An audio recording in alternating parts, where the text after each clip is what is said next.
अगर तुम एक अथिस्ट हो मीन्स एक नास्तिक हो तो तुमने ये जरूर नोट होगा कि जब भी तुम किसी रिलीजियस इंसान से कहते हो कि मैं एक नास्तिक हूं तो वो तुम्हें एक बहुत अलग नजरिए से देखता है। लेकिन क्यों? कभी का आपने सोचा है क्यों हमारे समाज में नास्तिक होना एक टैबू जैसा है? बहुत सारे लोग इसे एक बीमारी की तरह भी देखते हैं और नास्तिक लोगों के खिलाफ उनका एक आर्गुमेंट होता है कि इन लोगों के पास नैतिकता मोरलिटी नहीं होती। लेकिन ऑब्वियसली ये सच नहीं है। फ्रेंच फिलोसोफर एल्बर्ट कामू ने असली वजह बताई है क्यों ये समाज नास्तिक लोगों से नफरत करता है। उनका एक बहुत फेमस ऐसे है द मिथ ऑफ सिसिफस। उसमें कामू इंसानों के एग्जिस्टेंस की तरफ देखते हैं और उसे एब्सर्ड का नाम देते हैं।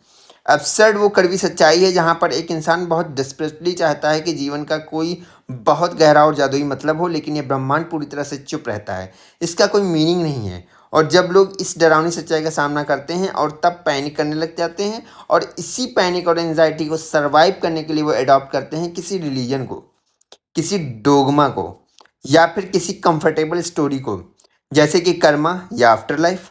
और कामू ने इसी चीज़ को फिलोसफिकल सुसाइड कहा क्योंकि एक इंसान जानबूझकर अपने लॉजिक को मार देता है अपने ईगो को बचाने के लिए। इस पल में एक इंसान के लिए झूठ को मानना ज़्यादा आसान हो जाता है क्योंकि वो उस अनकंफर्टेबल ट्रुथ को हैंडल नहीं कर सकता। और ये हमारी 99% सभ्यता के साथ मिलकर ये सामूहिक आत्महत्या कमिट करता है।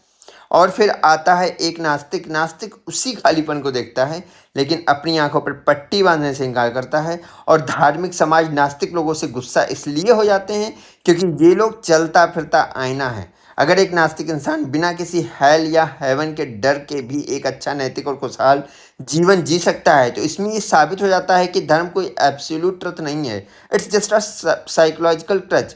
एक नास्तिक उस छतरी के नीचे छेद कर देता है जिस छतरी के नीचे सारे लोग खड़े हैं। तो अगर तुम एक आर्थिस्ट, एक एग्नोस्टिक या फिर एक रिलेशनिस्ट हो तो इस हाईली रिलीजियस सोसाइटी में रह रहे हो तो मेरी ये बात ध्यान से सुनो। तुम्हारा अविश्वास कोई अहंकार नहीं है, it is an act of profound courage.